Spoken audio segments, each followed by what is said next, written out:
تو رسول کے ساتھ ابو طالب تھے بنانے میں، اور جب پھیل رہا تھا تو محمد کے ساتھ ابو طالب کا بیٹا تھا، اور جب اسلام بچ رہا تھا تو ابو طالب کا پوتا حسین،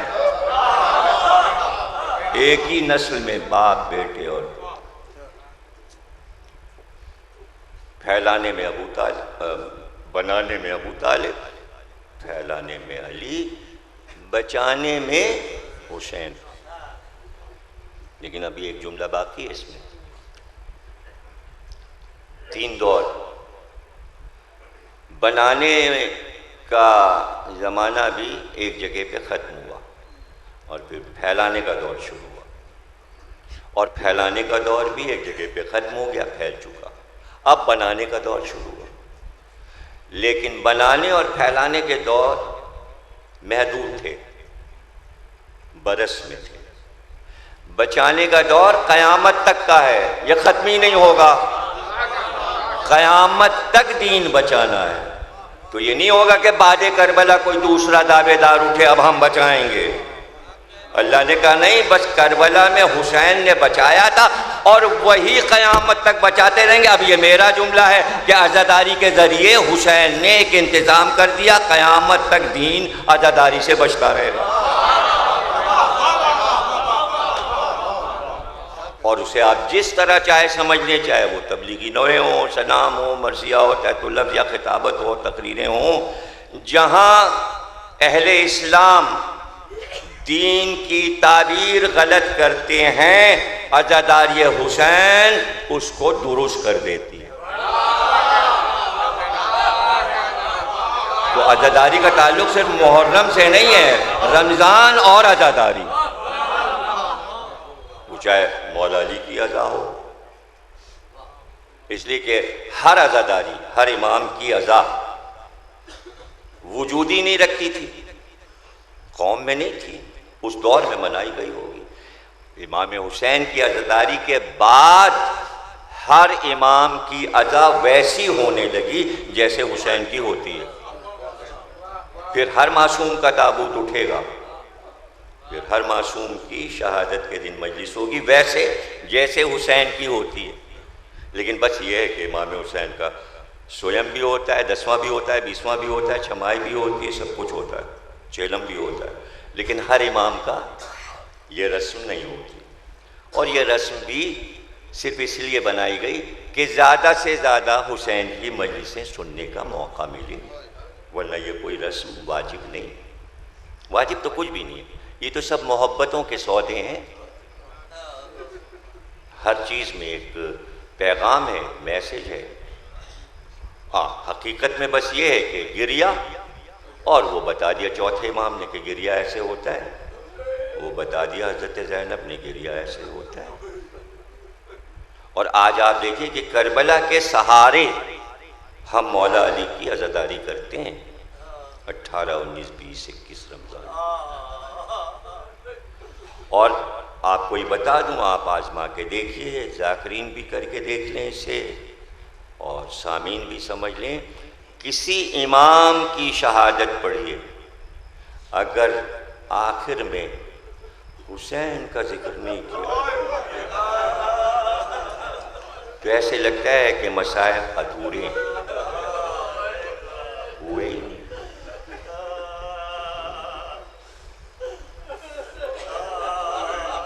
چاہے وہ امام حسین علیہ السلام کی شہادت ہم پڑھ رہے ہوں، جب تک حسین نہیں آ جاتے،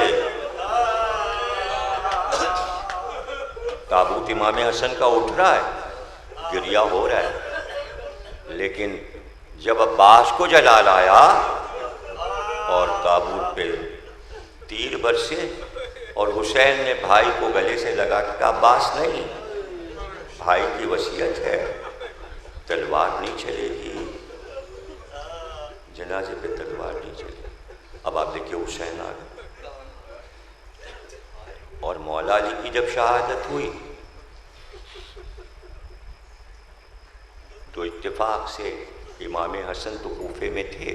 جب کوئی ایسی چیز سنا کیجئے کہ جو روٹین کے علاوہ ہو تو پریشان نہ ہوا کرے، اس لیے کہ ایک ہی کتاب میں کئی طرح کی روایتیں لکھی، پریشانی کی ضرورت نہیں ہوتی۔ اور ذہن کو پریشان نہ کیا کریں. ہاں قبول اس طرح کیا کریں کہ اگر وہ معیار پر پوری اترے، اور جو ہمارے لکھنؤ نے معیار بنایا وہ یہ بنایا ہے کہ کوئی بھی روایت کسی پہلو سے توہین نکل رہی ہے تو وہ آپ چھوڑ دیں، اور اگر وقار آل محمد بلند ہو رہا ہے تو روایت کو پڑھیں. تو میں نے کئی کتابوں میں دیکھا کہ جس دن ضربت مولا علی کے سر پہ لگی مسجد کوفہ میں، تو اس دن کوفے میں امام حسین نہیں تھے. پرانے زمانے میں کبھی جو پرانی ذاکری تھی اس میں لکھنؤ میں لوگ کہہ دیا کرتے تھے کہ حسن اور حسین روتے ہوئے گھر سے چلے شہادت کی خبر سن کے. تو اس کی تردید مولانا طاہر جلولی صاحب کرتے تھے کہ یہ کیسے ہو سکتا ہے کہ شہادت مولا علی وہاں ہو جائے اور بچے گھر پہ بیٹھے ہوں.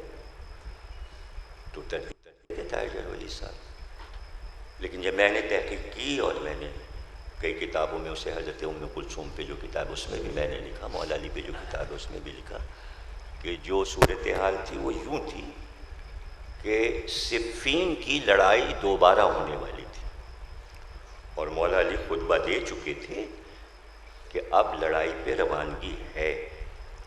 لشکر تیار ہو چکا تھا اور لشکر بیرون کوفہ تھا،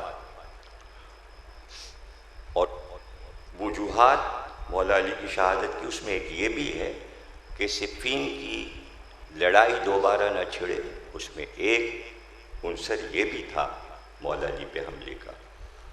تو چونکہ لشکر روانہ ہونے والا تھا اس لیے مولا علی 17 رمضان کا دن گزر کے 18 کی شب میں امام حسین کو لشکر کی نگرانی کے لیے بھیج چکے تھے بیرون کوفہ کہ لشکر کو آمادہ کرو کہ روانہ ہو. اور امام حسن کوفے میں موجود تھے.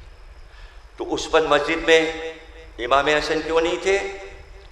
اس لیے کہ جب مولا علی گھر سے نکلنے لگے تو پیچھے پیچھے امام حسن چلے. تو آپ نے فرمایا حسن تم کیوں آ رہے ہو؟ اس لیے کہ آپ آدھی رات گزرنے کے بعد گھر سے نکلے تھے صبح کی نماز سے بہت پہلے.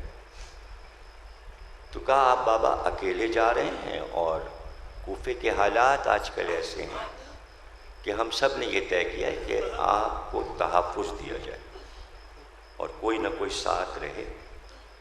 تو آپ نے فرمایا حسن یہ سب کچھ ٹھیک ہے لیکن میں یہ چاہتا ہوں کہ تم گھر پر رکو اور تمہیں میرے حق کی قسم واپس جاؤ، اس لیے کہ جو ابھی تھوڑی دیر کے بعد ہونے والا ہے میری بیٹیوں کے پاس ایک تو رہے، اس لیے کہ جب ابھی خبر آئے گی تو زینب بے قرار ہو، اس لیے کہتے امام حسن واپس ہو.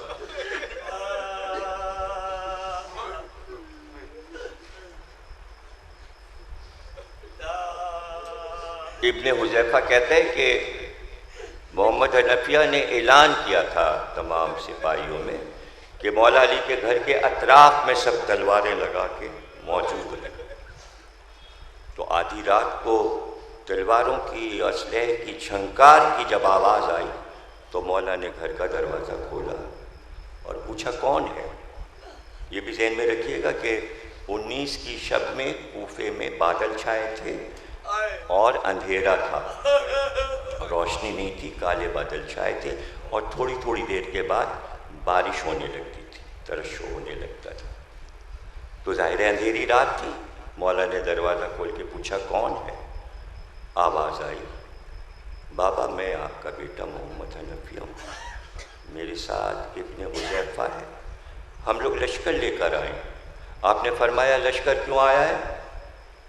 کہ آج دن میں کوفے کے بازار میں کچھ ایسے افراد دیکھے گئے جو مشتبہ تھے اور جن پر شک ہے کہ وہ باہر سے بھیجے گئے ہیں.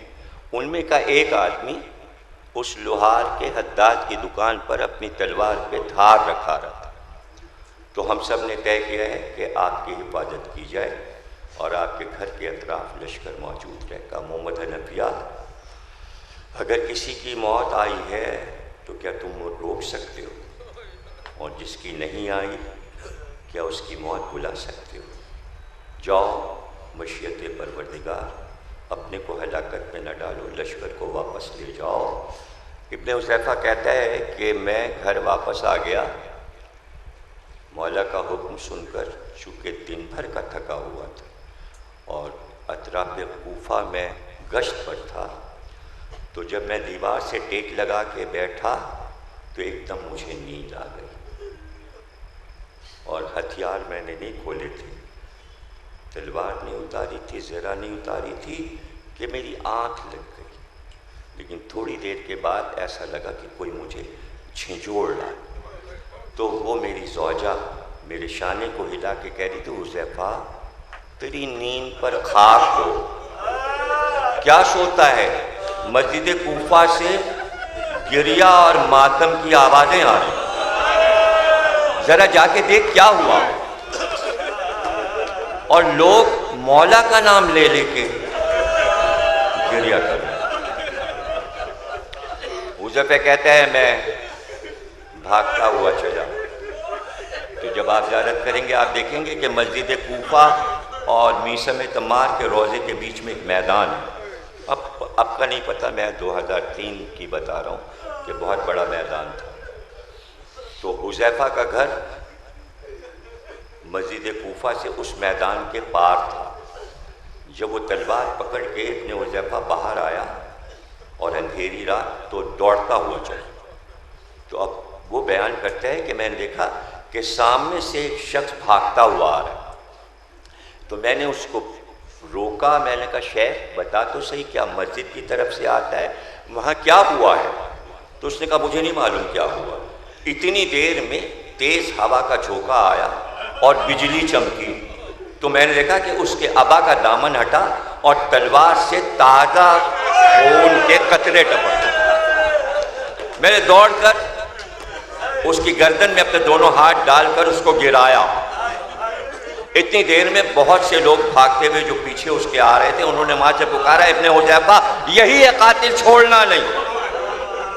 یہ ابن ملجم ہے، میرے مولا پر اس نے وار کیا، قاتل کو فوراً باندھ لیا گیا اور باندھ کر مسجد کی طرف ابن حذیفہ کہتے ہیں ہم لوگ چلے، لیکن جب مسجد میں داخل ہوئے تو محراب مسجد کا یہ منظر تھا کہ مولا زمین پہ بیٹھے تھے اور مسجد کی خاک کو اٹھا کر سر پہ ڈالتے جاتے اور کہتے جاتے تھے فزتو برب الکعبہ، رب کعبہ کی قسم آج میں کامیاب۔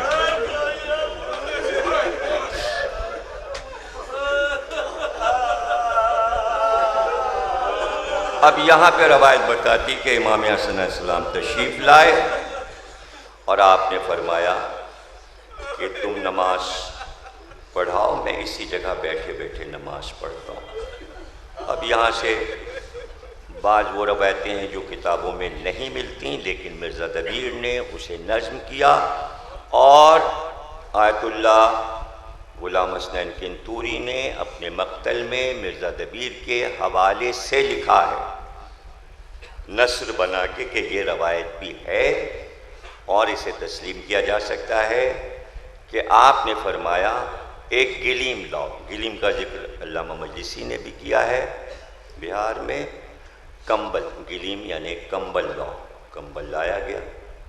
اور دیکھیں اس کو بھی مجسم لکھنؤ والوں نے ہی گلیم کا تابوت اٹھا کر یہ بتایا کہ آپ تصور کیجئے کہ مولا کو کس طرح لے جایا گیا، اس لیے کہ جنازے کو کاندھوں پہ لے جاتے ہیں، زندہ کو کاندھے پہ نہیں اٹھاتے۔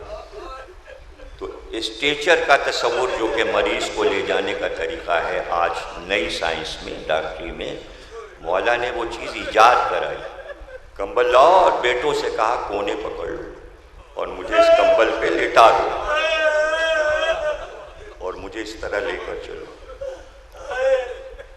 جب صحن مسجد آ گیا تو آپ نے کہا بیٹا حسن ذرا روکو، سواری کو روکو، تاجدار امامت کی سواری روکی، سلطان امامت کی سواری روکی، سلیمان امامت کی سواری روکی، اور وہ علی جو بھی زخمی تھے خود گلیم سے اترے اپنے قدموں سے اور مسجد کوفہ کی زمین پر پیشانی رکھ کر ایک سجدہ کیا اور سجدہ کر کے سر اٹھایا اور پھر آسمان کو دیکھا کہ پروردگار، محشر کے دن مجھے کسی کی گواہی کی ضرورت نہیں، تو گواہی دینا کہ علی نے کبھی تیری عبادت میں کوتاہی نہیں کی۔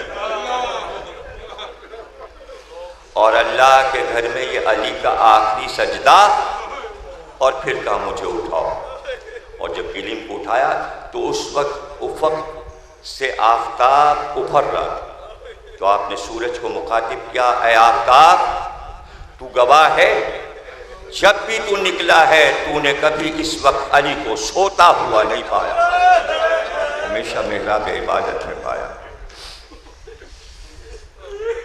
مولا کو لے کر سب نے زیارت کی ہے، اللہ سب کو زیارت کرائے کہ گھر مسجد کوفہ کے پیچھے ہے، مولا کا بھی موجود ہے، کھنڈر بھی ہے دارالامارہ کے اور مولا کا گھر بھی ہے، اور اسی دروازے سے لے کر جب گھر کی طرف چلے اور پورا مجمع پیچھے پیچھے روتا ہوا فریاد کرتا ہوا،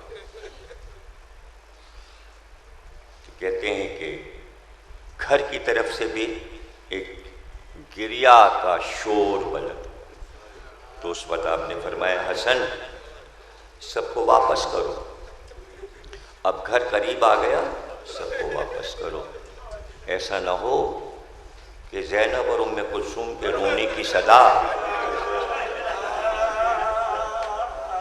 اللہ مشکل سے 10 قدم گھر کے دروازے سے دور تھے، علی کے بیٹے اپنے باپ کو گلیم پہ لیے ہوئے، اور جیسے ہی دروازے کے قریب پہنچے ایک بار پردہ ہٹا اور حضرت زینب آ کر مولا علی سے لپٹ گئی، اور ایک جملہ لکھا ہے بس حضرت زینب نے کہا بابا کیا ہم لوگ یتیم ہو گئے؟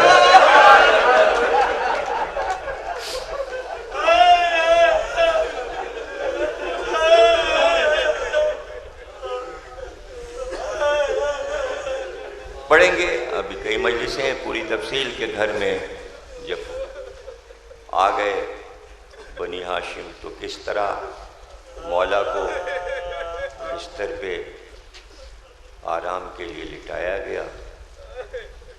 19 کا دن پورا گزرا، صبح ضربت ہے وہ، اور پھر 20 کا دن بھی گزرا۔ یہ سب حال میں ان 5 مجلسوں میں مولا ہی کا ذکر مصائب میں کروں گا چونکہ رمضان المبارک ہے، لیکن بس ایک چیز سنانا تھی کہ بات یہاں سے شروع ہوئی تھی کہ حسین کے مصائب کے بغیر یہ بتانا، کہتے 20 رمضان کی شام آ گئی، میں یہاں پہ تقریر ختم کر رہا ہوں، آپ کی زحمت ختم، اللہ آپ کو خوش رکھے، سلامت رکھے، اس بارش میں بھی آپ حضرات تشریف لائے اور بیٹھے، اللہ آپ کے گھروں کو آباد رکھے، آپ کو خوش رکھے، آپ کو بچوں کو ترقی عطا کرے۔ مبارک مہینہ، مبارک ذکر مولا علی کا، ظاہر ہے کہ مہینہ کہا جاتا ہے، اور لکھنؤ میں تو قدیم زمانے سے مولا علی کی مجلس کے پوسٹر جو چھپتے تھے ان کا عنوان یہ ہوتا تھا کہ شہر اللہ میں نفس اللہ کا ماتم، اللہ کے مہینے میں اللہ کے نفس کا ماتم۔ یہ بڑے بڑے پوسٹر لکھنؤ میں میرے بچپن میں لگتے تھے، اب کا مجھے نہیں معلوم۔ شام کا وقت تھا، مولا لیٹے ہوئے تھے اور ایک بار بیٹیوں سے کہا ذرا میرے پیچھے تکیہ لگا کر مجھے بٹھاؤ، تو بستر پر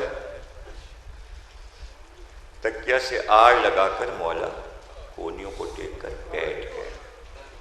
اب راوی جو بھی ہو، گھر کی کوئی کنیز ہو یا کوئی غلام ہو، کہتا ہے کہ مسلسل نظر دروازے پر جیسے کسی کا انتظار، اور بس کچھ دیر گزری تھی کہ گھر کا دروازہ کھلا، پردہ ہٹا اور حسین یہ کہتے ہوئے، بابا یہ کیا ہو؟ علی کو حسین کا انتظار تھا۔ دوڑ کر حسین باپ سے لپٹ گئے اور وہ گریا، ادھر حسین کا گریا، ادھر علی کا گریا۔ پھر گھر کا کیا عالم ہوگا اور بہنوں کا کیا عالم ہوگا۔ بس آخری جملے سنیے کہ یہ انتظار حسین کا علی کو، کہتے ہیں جب افطار کا وقت آیا تو آپ نے حضرت زینب سے فرمایا، زینب سب سے کہہ دو میری کل اولاد آج میرے ساتھ روزہ افطار کرے۔ دسترخوان بچھایا گیا۔ بھائی آخری جملہ سن لیجئے اور جتنا چاہے گریا کیجئے گا، ظاہر ہے یہ پڑھتے ہوئے مجھ پہ خود گریا طاری ہو جاتا ہے۔ اور حکم یہ تھا کہ پانی کے کوزے بھر کر سامنے رکھ دیے اور بیٹوں سے کہا مجھے اٹھاؤ اور مجھے دسترخوان پہ بٹھاؤ۔ مولا علی کو لا کے دسترخوان پہ بٹھایا گیا۔ جب آپ تشریف فرما ہوئے، ایک بار امام حسن کو آواز دی کہ میرے پہلو میں آؤ بیٹا، پھر آواز دی حسین تم دوسرے پہلو میں آؤ، اور تمام بیٹوں سے کہا سامنے بیٹھ جاؤ۔ علی کے سب بیٹے علی کے سامنے تھے اور سامنے بیٹیاں کھڑی تھیں۔ سب سے آگے حضرت زینب، بال پریشان حضرت ام کلثوم، جناب رقیہ، تمام بیٹیاں۔ آخری جملہ سنیے، سب سے پہلے اپنے کانپتے ہوئے ہاتھ سے مولا علی نے پانی کا بھرا ہوا کوزہ اٹھایا،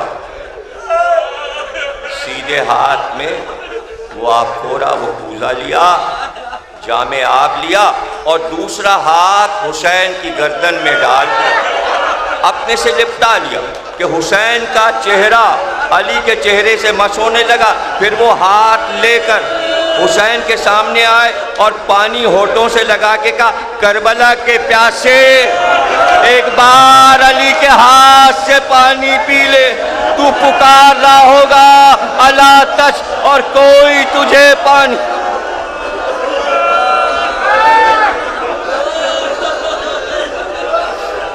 بار الہ اس عبادت کو قبول فرما، ہمیں کوئی غم نہ دینا سوا غم حسین کے باپ کے محمد۔